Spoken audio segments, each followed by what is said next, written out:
So infections, many, many times multiple of that as well. And we're starting to see this just from what the party is doing. Now, we don't know the dimension of this. Obviously, much worse. But we really don't know because all of our information, or much of it, comes from Beijing. Because, Xi Jinping, he's trying to control the narrative. He's putting more emphasis into that than into ending the disease. And by the way, those two goals undermine each other.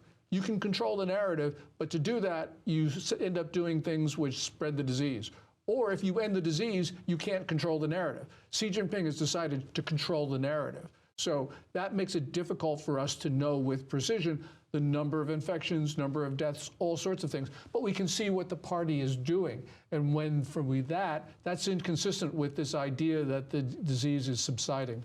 Well, and it's, I think you were mentioning the WHO a bit earlier, and it's bizarre that, the WHO is obviously like highly cooperative with the Chinese Communist Party. That's a very, very diplomatic way of putting it. Well, they haven't been allowed into the epicenter, ostensibly the epicenter, right? As far as I understand it, they haven't. Right? They're going to Guangdong. They went to Beijing. They're just going to. They might as well be going to Iceland for all of this. This is just ridiculous. And the World Health Organization sees it's more important to support communism in China than it is to end this disease. And this was evident. You go back 2 weeks when they refused on 2 occasions to declare this to be a global health emergency, and finally they get around to doing it after this starts to spread outside. And then you have the Director General of the WHO saying that China's response shows the superiority of communism. I think the world would be better without the WHO. They can take some of the staff functions and give them to someplace else. But the WHO, on balance, has been undermining the world's response to the coronavirus. It is then, I think, being a malign factor because it's not doing what it's supposed to do, and it's allowing it's basically encouraging China to do irresponsible things. And so that's really wrong. I think the WHO Director General should resign. I think the organization should just disband, send the staff functions, the technical stuff to other places. But really, this is creating a very bad situation, not just for the Chinese people, but for people outside. I tried to put myself into the head of someone that might be, running the WHO. Presumably, they You don't want to go there. You do not want to go there. But how do you, with a regime like this, that basically, let's say functions the way it does that we know, but presumably you need to have access. If you're going to be the WHO, how could you function without access to 1.34 billion people? Right. I mean, I'm not necessarily taking the side, but how are they? You said that they're behaving irresponsibly, encouraging Beijing to behave irresponsibly. How is that? Well, just to go to your other point. Yeah. They don't have access to this. Yes, they're in country finally, well after the outbreak was known, and they're cooling their heels in places which are not important for the investigation of the virus. Right. So they might as well not be there. They don't have access. And, and I can understand what you're saying, that, if you're the Director General of the WHO, or if you're the President of the United States, you can't go and maybe criticize Xi Jinping, because that's the way people think. Because you need to get their cooperation. But the problem is, with the statements that we have heard from the WHO, from the White House, I think that they mislead people in the world into thinking that China is actually handling this when it's not. And Xi Jinping hears this and he says, oh, everyone's afraid of me. I can do what I want, no matter how irresponsible or dangerous it is. So that's why I think that the WHO, on balance, has been a negative factor. It has helped China take positions that ultimately end up in spreading the virus. And we see it now. There are 1,000 infections outside of China. I'm not saying that there would have been no infections if the WHO had been moving faster, had been more responsible, but maybe they wouldn't have been so many, because you got to remember that a lot of people left China while the WHO was dithering on the sidelines, right, and getting countries not to move as fast as they could have. So this is a political problem. It's a Beijing political problem, and it's a problem in multilateral organizations. To your point, from what I understand, while this wasn't disclosed, 7 million people actually, before there was a lockdown on Wuhan, 7 million people went traveling. So it's hard to imagine how the infection wouldn't spread with 7 million people traveling, to your point. So do you think that, let's say this isn't working for the CCP very well right now, right? And I think that the evidence shows that. Right. Do you think they can change to become effective? No. Communists are communists. That's an unfashionable view. But remember, you look at their response to SARS and you look at the response now, it's not materially different. If it's different at all, it's because China now has social media, which has forced the Communist Party into maybe being a little bit more open. Remember, they were open for 4 or 5 days in like the third week of January. Right. So the party has not changed. It is trying to control the narrative.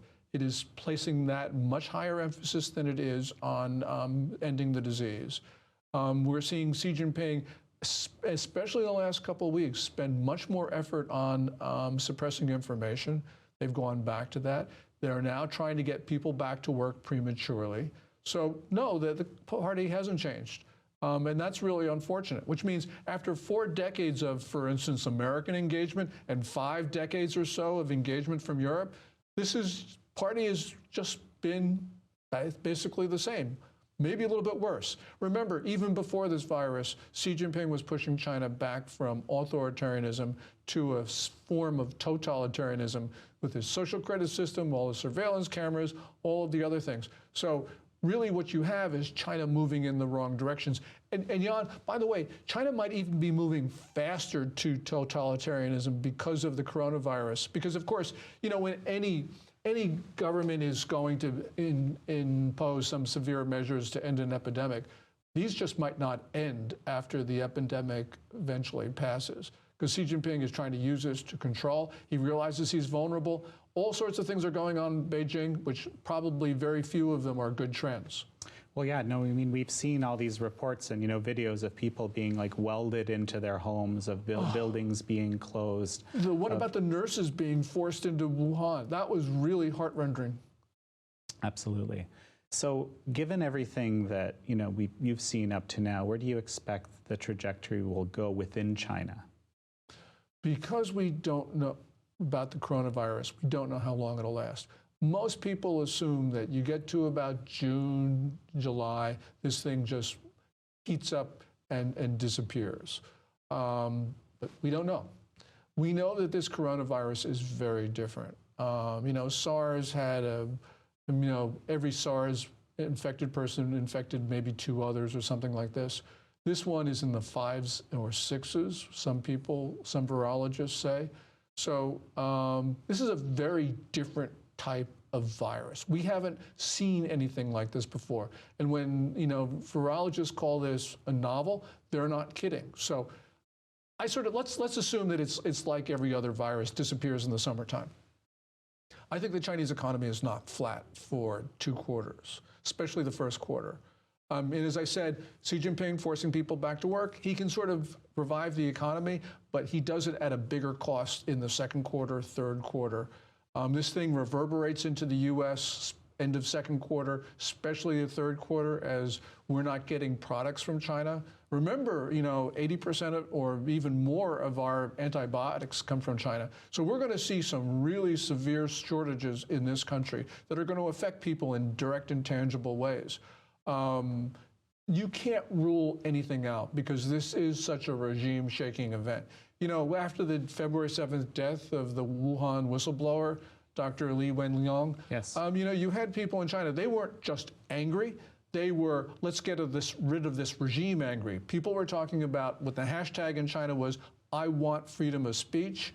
They started singing, Do You Hear the People Sing? That politically impactful song from Les Miserables. This has sort of gotten people to think that the form of their government has contributed or even caused their misery. And you got to remember, go back to what Tom Cotton said. People in China are saying, this is crazy stuff, but people in China are saying that the opponents of Xi Jinping at the lab, deliberately released an engineered virus to get rid of Xi Jinping. Now, that's crazy stuff, but it doesn't matter whether it's crazy or not. What matters is that some people in China actually believe that, and that has political consequences. So you start looking at this. This is why this lab issue is so important, because it's not just a question of where did this thing come from.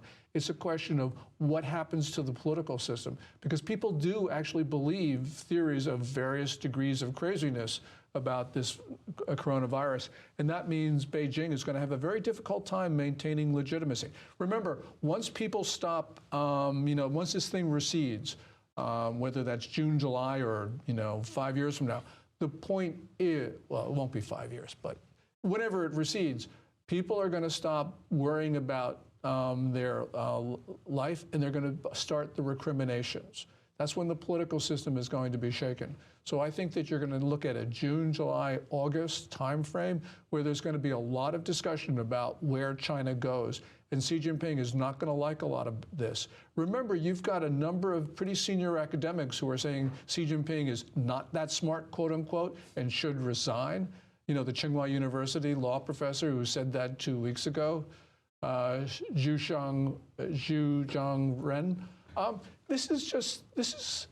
This just shows people are no longer afraid. And when people are no longer afraid, when they feel the safety in numbers, anything, Jan, can happen.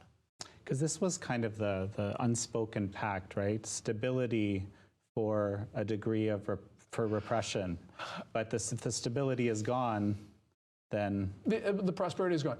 Well, people say that, and I can sort of see the basis for that, but really it's like the Communist Party just forced people to not express themselves in the way that they felt. So it was not so much like a bargain, it was more or less like you have no choice. And that's, of course, that's the way people aren't going to stand up and say, this is how I feel in the middle of Tiananmen Square or whatever. But when people lose their fear, and people lose fear for a lot of reasons. We had that video of that woman in the room in Wuhan, 367,000 views yesterday, where she calls for the end of the Communist Party. Right. She calls for the independence of various parts of China, which is really just striking. But she is angry. And the reason why that's impactful is not that one woman is going to be able to bring down Xi Jinping, at least today or yesterday. But it's very well at a point where a lot of people say, yeah, that's how I feel. I'm not putting up with it anymore, especially because the economy's falling apart and these communist idiots are mismanaging my China. So, of course, the Chinese Communist Party is trying to, clamp down on all this type of expression. But it just, my take is that there's just so much of it now that it's just getting through. There's no way to completely... And even if it doesn't happen in June or July, this is Chernobyl, April 1986. You have the Chernobyl incident. And what's important is not that a reactor blew up in the Ukraine. What's important was the secrecy and the cover-up. And sort of within 5 years, the Soviet Union is gone. So it could take some time, but I think that, we've had a number of these events recently, and coronavirus is only the one that's on our mind at this moment. Right. But what it says is that there's a consensus forming. People are still afraid, but at some point, I think that they won't. Remember, look at the economy. This is an economy that's contracting. Xi Jinping can say, oh, we're growing at 6%. That just creates derision and ridicule. And once you start that adds to the sort of like, I don't want these people around anymore. To the point of trying to maintain secrecy at any cost, just I think today or yesterday, the CCP basically expelled 3 Wall Street Journal journalists because ostensibly of an article kind of, I think it was titled The Sick Man of Asia, basically. But of course, these journalists had nothing to do with that particular article. Now, there's a bit of an irony here to me, too, because I checked, and the Wall Street Journal still carries this paid propaganda from the Chinese Communist Party. the China Watch column in its pages. But this is the first time since '98, from what I've read from the Foreign Correspondents Association, that someone's been actually expelled. that someone's been actually expelled. Typically, they just let their visas run out and they don't renew them. But what do you make of this? This is important for one reason. Expelling the 3 journalists makes no sense for Beijing. When governments do things that make no sense, you have to ask what the devil is going on. And I think what you have is a political system at the top which is lashing out and doing things that are only going to hurt it. China needs the cooperation of the world right now. So what is it doing? It's making it difficult for the United States to cooperate with China. So I worry that Xi Jinping can lash out. Remember, this is a guy who has changed the Chinese political system, moving it from a consensual system to essentially a one-man dictatorship. Sorry, Mike Bloomberg, but yeah, it's very close to a one-man dictatorship right now. And by doing that, he's done a couple of things. One of them is he's gotten rid of the rules, the norms, the institutions, the guidelines that guided the party, that sort of kept things on an even keel. And by doing that, Xi Jinping got rid of those because they inhibited his accumulation of power. But by doing that, he's also gotten rid of the safety net. Those rules, if they were still in place, would have protected him. So, Xi Jinping, people say, oh, Donald Trump, he's got an election every 4 years. So that's a good system because Xi Jinping right now has an election every day. He's got an election every hour because if people decide to get rid of him, he's gone because there is no institutional safety net for him anymore. And by the way, as people point out, you accumulate great power, you accumulate great accountability. You have a more and more difficult time saying, oh, it was these foreigners or it was somebody else causing these problems. So I think that what you essentially got right now is a desperate strongman at the center of the Chinese political system right now who is flailing about, who worried about being alive tomorrow, and he can do anything. Because if he's dead, it doesn't matter that he kills a lot of other people, including Americans. Because if you're dead anyway, you might as well roll the dice because that way you have a chance of actually surviving. So, in these other kind of power structures, within like the Politburo and so forth, and probably aren't very happy with him at the moment. Well, they can't be because this whole conversation across the social media platforms in China about how we need a more open political system that undermines the livelihoods and the futures of all these Communist Party leaders. So. It's just sort of like it's been one debacle after another. If you've got great power and you have China in 2017 or 2018, whatever, and things are going China's way, that's really great if you're Xi Jinping. But you hit 2019 before the coronavirus epidemic hits, and things are going badly for China across the board, and then you got this coronavirus mess. It really indicates that Xi Jinping right now, he's got to be in trouble. Now, he is trying to accumulate more power because he thinks apparently by doing that, he can prevent dissent within Communist Party ranks. Maybe he can do it, I don't know. But it's probably unlikely because eventually people are going to say, as they did to Mao Zedong when his policies created debacles, that they got to strip him of some power, they got to put him in the background, they got to kill him, who knows? So this is a situation where we have to continue and place actually more emphasis on deterring Xi Jinping from doing bad things. So these statements that, from various capitals, from the WHO, oh, you're doing a great job, comrade, that needs to end because we need to start sending messages in private and in public that we are going to deter China from dangerous, aggressive, hostile behavior, which I think is now going from the point of being not very likely to we better worry about this. So, it's interesting that you say that because, of course, 2019 and maybe even a few years before that, sort of the way that a lot of people have handled China, especially the U.S. government, has changed quite a bit. I'm thinking as we are seeing these journalists expelled for the for the first time in 8 years from China. We're also seeing the 5 major CCP propaganda organs. They call themselves news organizations, like the China Daily and Xinhua, the Xinhua News Agency, officially the propaganda arm of the Communist Party, being called out as the propaganda arm of the Chinese Communist Party. That, wouldn't have happened a year ago. Or I've never seen anything like that in the many years I've been kind of watching. I don't know what you're. Yeah, take a look at. Let's just go back to December of last year. The thing that we were talking about, Hong Kong, which has now been sort of knocked off the front pages. A lot of people were saying to President Trump, "Oh, you can't sign those 2 Hong Kong bills that cleared Congress, because if you do that, you'll anger China. And you anger China, they won't give you a trade deal." That was what all the smart people in the U.S. were saying. Well, the problem was that the Chinese heard that too, and they were saying, "Oh, this is good. All we have to do is say, to propagate this line further, and Trump's not going to do anything bad to us." Well, Trump said no. He signed the 2 bills in December, and what happened? Well, the Chinese signed the trade deal anyway on January 15th. So, you've got a sort of a new attitude in Washington that is more like, well, we can take these guys on because they're not so great. And by the way, there's an anger in this country about that January 15th signing in the East Room of the White House.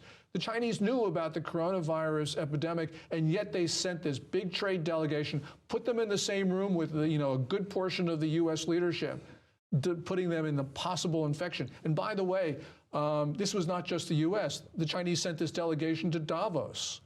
So at about the same time, the Chinese knew about the outbreak, and yet they did this. It was grossly irresponsible. They exposed all sorts of people to the coronavirus. And it's now starting, people in the U.S. are starting to say, hey, this was really bad.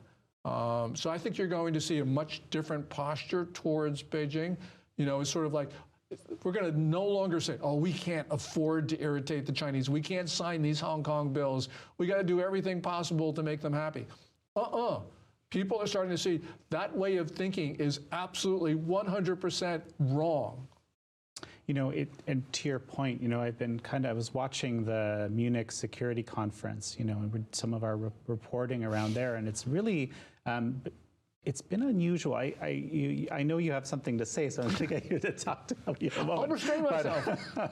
No, but there are actually some very significant things. For example, I understand that Nathan Law spoke, who's the founder of the opposition party, one of the big opposition parties in Hong Kong. I don't think that anything like that ever happened before.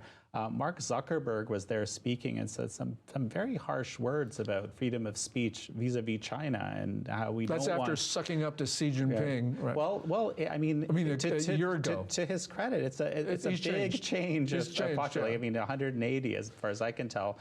And then of course, Mike Pompeo speaking, and it's a different. Well, but tell me what you were thinking too, please. Yeah. Sorry, I just can't wait. You see the 2017 National Security Strategy, which ditches the words of China being a partner and a friend and starts talking about it as a rival, a revisionist power, and it does that in connection with Russia as well. And then, which is really striking, in October of last year, you have both Secretary of State Pompeo and Vice President Mike Pence give speeches on China, which are very different in tone than you've ever heard from a U.S. official. At least you have to go back to the Eisenhower administration and to Dulles to hear things that are similar. And what Pompeo said during his speech, which was at the Hudson Institute, he said, look, I'm going to give a series of speeches that are going to define American policy toward China. And you have to start to think, this is sort of like our version of the 1946 long telegram and the 1947 X article, both from George Kennan, the State Department, that really changed the paradigm of our thinking about the Soviet Union. So what Pompeo and Pence have been really doing is just changing the way Americans think about China. And one other thing, Arthur Waldron, who you know, you've interviewed him, says that the Chinese need to start thinking about today as like the Battle of the Wilderness in 1864 during the American Civil War. That was an indecisive event near Fredericksburg, Virginia.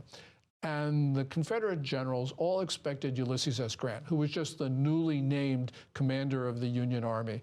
They had expected Grant to turn north, back to the safety of Washington, D.C. And the reason why they expected him to do that was every other Union general did that after an engagement with the Confederates. What Grant did was, instead of turning north, to the cheers of Union soldiers, he turned south, began a series of ferocious engagements that within a year led to the defeat of the Confederacy. That was what's known as Grant's turn south. That's a change in thinking. And what Waldron says is that if the Chinese want to know American mentality at this time, they should study the American Civil War, Grant's turn south in 1864 after Fredericksburg. That explains what's going on in America right now. That's absolutely fascinating perspective. We'll have to talk to Arthur more about that. What a mind. Yeah, all of us just convey the brilliance of Arthur Walsh. So, Gordon, the thing that actually jumps to my mind right now is that one of the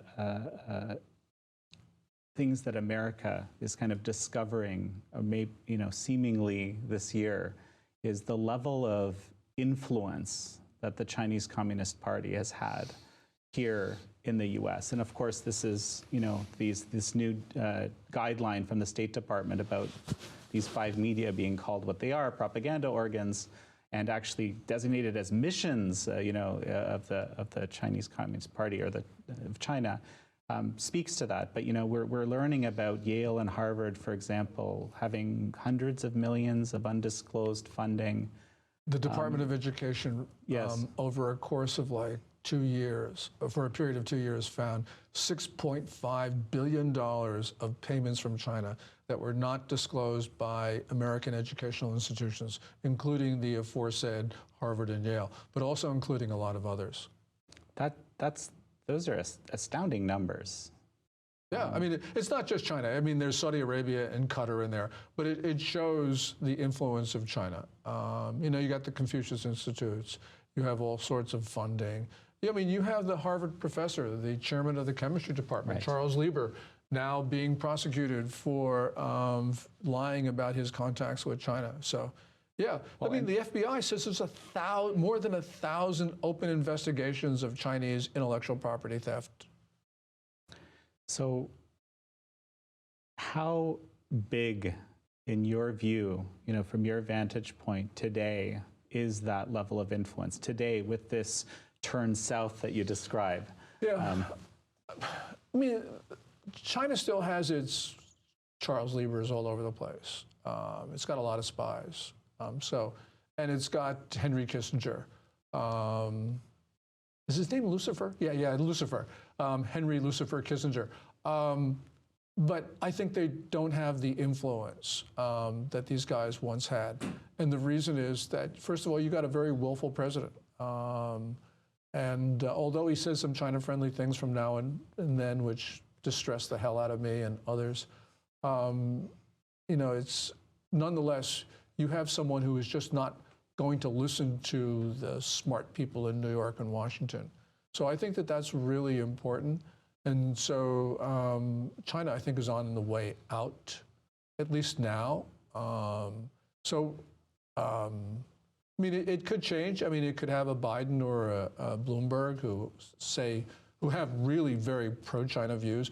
But nonetheless, I don't think either of them is going to be president of the United States. And we're at a point where even across the American political spectrum, there is this real concern about China. Remember, it's not just Trump, it's also the establishment wing of the Democratic Party.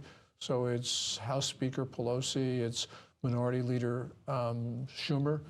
These people are actually tougher on China than Trump. Now, of course, you got a lot of Democratic Party candidates who just want to criticize Trump, and so they take Beijing's positions. But I think that even if one of them does become president, we're going to see that they're going to be pushed by the American people in ways that are going to be more realistic about China. We're going to have a much more, we're going to have a frank conversation about it. And a lot of the things that China has done over the course of decades, including stealing hundreds of billions of dollars of U.S. intellectual property a year, just will no longer be tolerated. Well, you know, there have been these voices all along, you know, like yourself, actually House Speaker Pelosi, to her credit. You know, I remember 20 years ago, against most favored nation status, vociferously against. You know, there were She's an inspiration to many, many people, including me. Yeah. There is this bipartisan consensus, it seems, for sure. At the same time, you know, we're seeing a lot of pushback, right? There was this, for example, open letter from however many intellectuals, I can't remember, some months back, which I was stunned by, frankly. I don't know if you remember that. Yeah, of course, on the Section 301 tariffs. Yes. And so this is the ultimate question. So you think that the voices of reason around China are going to prevail here, the way things are going? Yeah, I believe so. And, you know, and it's not like we Americans are smart. So we're not. But China will push the U.S. It'll push other countries in directions where they don't think they want to go. And I think that delegitimizes a lot of the pro-China voices. So I think it's not because, I do think at least ordinary common Americans have common sense. That's not true in certain urban centers on the East Coast. But nonetheless, I think we're moving in a better direction because Beijing, under a very hostile, belligerent Xi Jinping, will push us there. So any final words before we finish up? Oh my gosh. This is your chance. Yeah. My sense is that if you go back, even just 3-4 months ago, you had this notion that, oh, you know, China's going to dominate the world. You know, you had a lot of people in Washington and New York saying, oh, we just got to manage American decline. You know, this sort of Bill Clinton line. That's gone. I think people see the fundamental weakness of the Chinese political system because they've completely mishandled this coronavirus episode. And so this has taken a hit. And what we're seeing right now is because of supply chain disruptions, you're seeing more and more factories move to other countries. So there's going to be this emphasis on proximity manufacturing. All of these trends are going to undermine the ability of Xi Jinping and the Communist Party to maintain itself. And we are going to see, if maybe not the sick man of Asia, the Wall Street Journal, thank you, but we are going to see a new appreciation of China. We're going to see it in a much more realistic light, which means we're going to see it as a fundamentally weak state, a state that has passed its peak, and we're going to see the strength of democracies around the world. So I think that ultimately things are going to move in the right direction. And as I mentioned before, even if we don't want to move in that direction, and you know, and a lot of people in this country don't, China will push us there. Gordon Chang, such a pleasure to have you again. Oh, thank you so much, John.